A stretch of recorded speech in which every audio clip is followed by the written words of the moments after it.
Meus queridos irmãos, graça, misericórdia e paz do Senhor Jesus sejam abundantemente multiplicadas.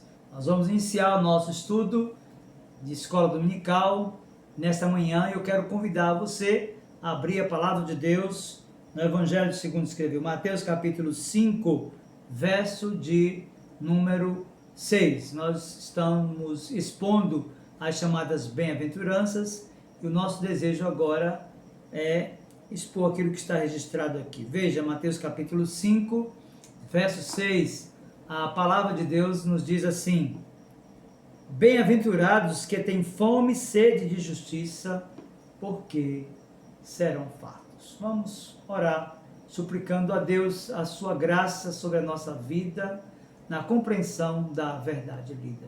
Feche os seus olhos, curve a sua fronte e vamos orar ao Senhor nesta hora. Meu Senhor, em nome de Jesus, abre o nosso coração para crermos na verdade da Escritura.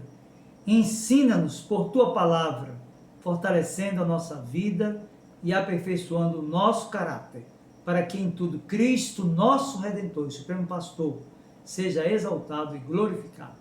Em nome dele nós oramos. Amém. Meus queridos, nós chegamos à quarta bem-aventurança. E existe uma relação lógica entre esta e aquelas já apresentadas nas exposições anteriores. Nós estamos, podemos dizer assim, diante do quadro da chamada contracultura cristã. O texto aqui, como lido, segue o princípio interpretativo das exposições anteriores. A hermenêutica, que é a ciência da interpretação utilizada aqui como ferramenta didática, é a chamada histórico-gramatical. O Senhor Jesus afirmou que são felizes os que têm fome e sede de justiça.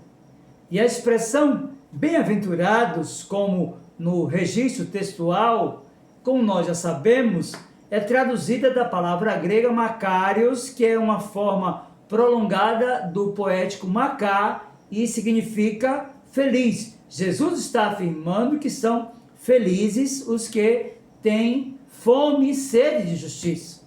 Eu acredito que o desafio do intérprete da Bíblia, o seu desafio, o meu desafio nesta bem-aventurança é identificar que tipo de justiça Cristo está tratando aqui com os seus discípulos.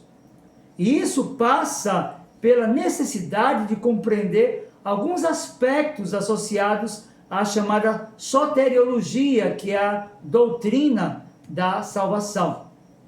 Para compreendermos melhor isso, nós vamos mergulhar em comentários de alguns teólogos. Por exemplo, o teólogo William Hendrickson, discorrendo sobre essa questão que envolve a justiça, tratada aqui nesta bem-aventurança, afirmou que esta justiça consiste em uma perfeita conformidade com a santa lei de Deus, ou seja, com a sua vontade. E afirma que é, antes de tudo, uma justiça por imputação. E para isso ele cita o livro do Gênesis, na experiência de Abraão, no capítulo 15, verso 6, quando o texto inspirado nos diz: ele, Abraão, creu em Deus e isso lhe foi imputado para justiça. Meus irmãos, é importante compreendermos que o homem é incapaz de merecer esse direito de ser justificado diante de Deus. É importante que se diga que nenhuma soma de boas obras poderá expiar seu pecado. Nenhum tipo de purificação humana, seja cerimonial ou de outro tipo, pode lavar o seu pecado.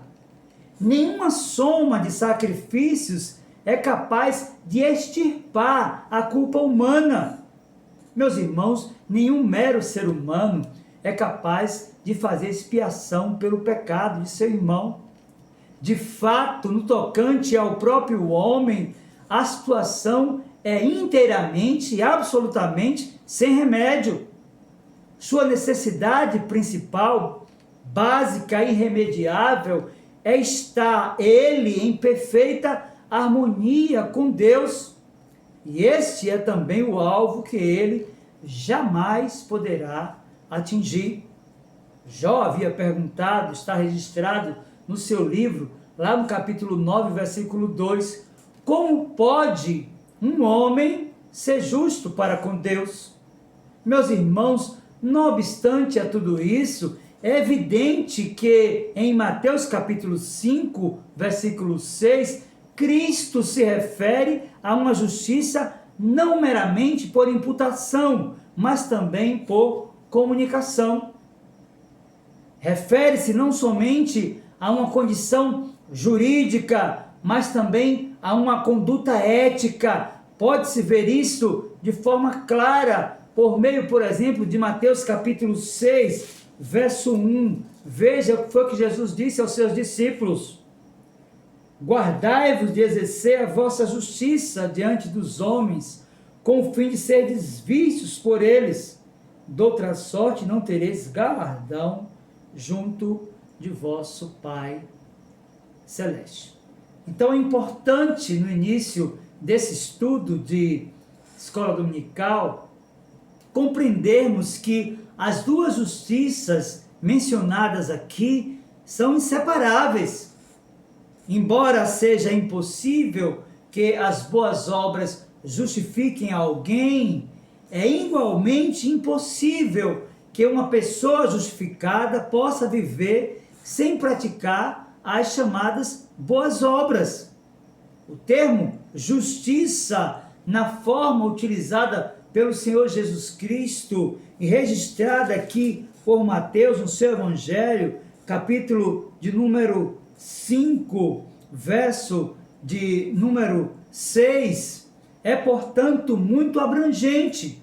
Envolve tanto a de caráter forense como a de caráter ético. Meus queridos, a ideia é que esta justiça envolve tanto o aspecto passivo como o aspecto ativo. No passivo, o homem é objeto do amor de Cristo, que ele imputa a sua justiça, tornando esse homem justo aos seus próprios olhos. No aspecto ativo, o homem exerce o seu papel na aliança de tal forma que seus valores éticos passam a anunciar o reino do nosso Senhor Jesus Cristo. Então, perceba que essas duas justiças, elas caminham juntas. Tanto a justiça do ponto de vista forense, que é a justiça por imputação, como o aspecto ético que deriva da primeira. Para Matthew Henry, a justiça está aqui colocada por todas as bênçãos espirituais. Estas são compradas para nós pela justiça de Cristo e confirmadas pela fidelidade de Deus. Nossos desejos de bênçãos espirituais devem ser fervorosos. Embora todos os desejos de graça não são graça, contudo, um desejo como esse é um desejo dos que são criados por Deus e Ele não abandonará a obra em suas mãos. Ou seja, essa ideia de justiça imputada aqui é algo que o homem, por suas obras, por sua capacidade, não pode adquirir, mas como objeto da passiva, ele é objeto da ação daquele que, por seu sacrifício substitutivo, pode justificar o pecador. Veja, para Matthew Henry, a justiça está aqui colocada por todas as bênçãos espirituais. E isso é suficiente para nós. Nós sabemos que por nós mesmos não podemos alcançá-la. E é importante, então, diante disso, percebermos o que o comentário bíblico Vida Nova traz como ensino acerca da definição dessa justiça. Ora, o comentário bíblico Vida Nova diz que os que têm fome e sede de justiça são os que, por ansiarem por ver o triunfo final de Deus sobre o mal e o seu reino plenamente estabelecido, anseiam também por fazer eles próprios o que é justo e reto. Todos eles têm a crescente satisfação de saber que estão avançando e não bloqueando os propósitos de Deus. Então percebam que há uma harmonia entre o aspecto ético dessa justiça, o desejo que o cristão tem de vivê-la plenamente, e a manifestação da graça na justiça por imputação, quando o pecador, sem a capacidade de adquirir aquilo que Cristo lhe oferece, e como objeto da passiva, se tornou na eternidade e na dispensação da plenitude do tempo, o alvo do amor de Deus que o justificou dos seus pecados. Para Barclay, o que esta bem-aventurança ensina é que não basta satisfazer-se com uma justiça parcial. Daí ele afirmar que é bem-aventurado aquele que tem fome e sede de uma justiça total. Para ele, não basta a conduta moral impecável, sem compaixão, nem a mais apaixonada solidariedade humana sem uma vida reta. De maneira que a tradução da quarta bem-aventurança seria mais ou menos assim: quão feliz é o homem que deseja a justiça total, do mesmo modo com o que tem fome, deseja alimento, o que morre de sede deseja bebida, porque este receberá a satisfação plena do seu desejo.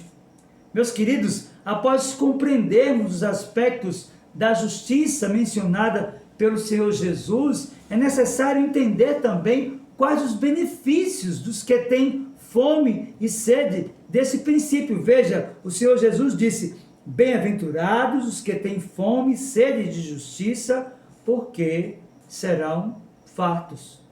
Interpretando a palavra serão fartos ou serão plenamente cheios, Hendrickson afirma que isto ocorrerá pela imputação da justiça de Cristo ao pecador.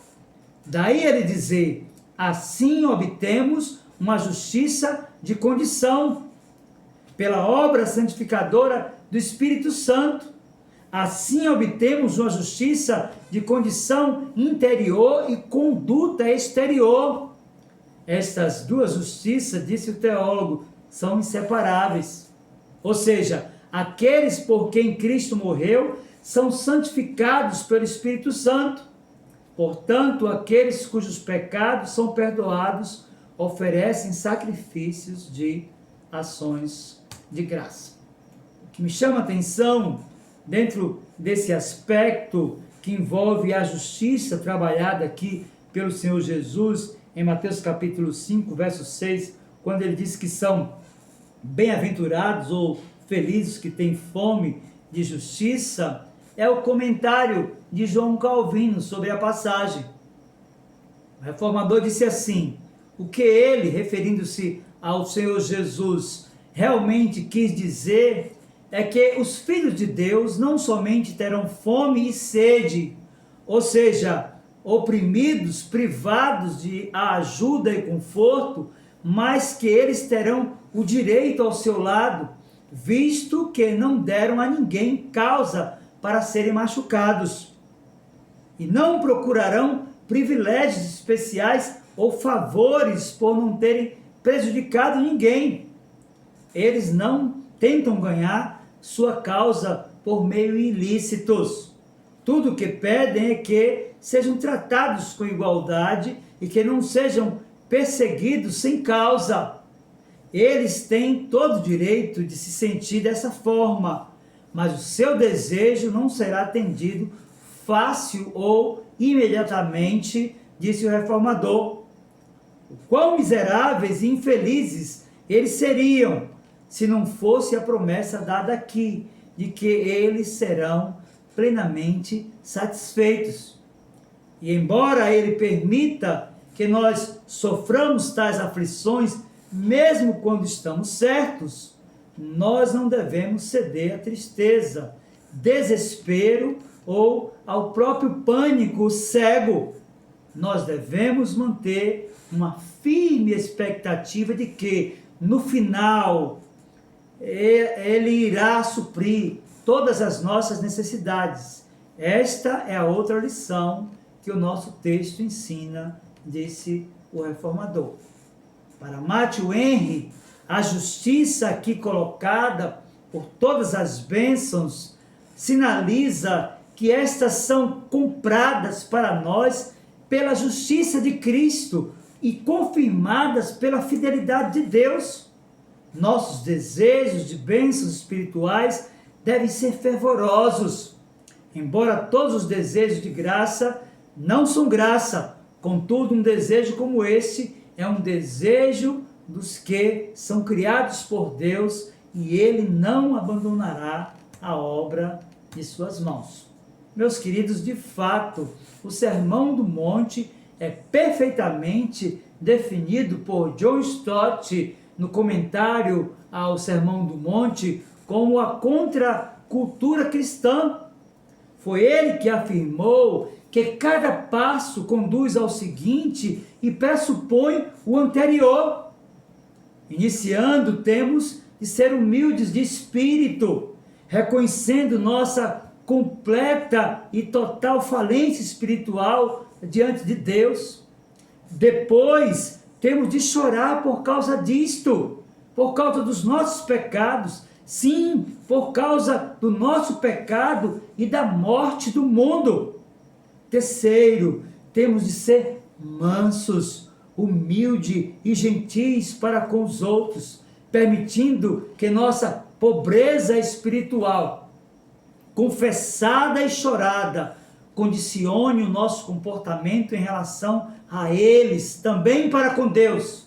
E quarto, temos de ter fome e sede de justiça, como registrou Mateus: bem-aventurados que têm fome e sede de justiça, porque serão fartos. Meus queridos, de fato, nós precisamos de compreender que o Sermão do Monte é efetivamente uma contracultura cristã.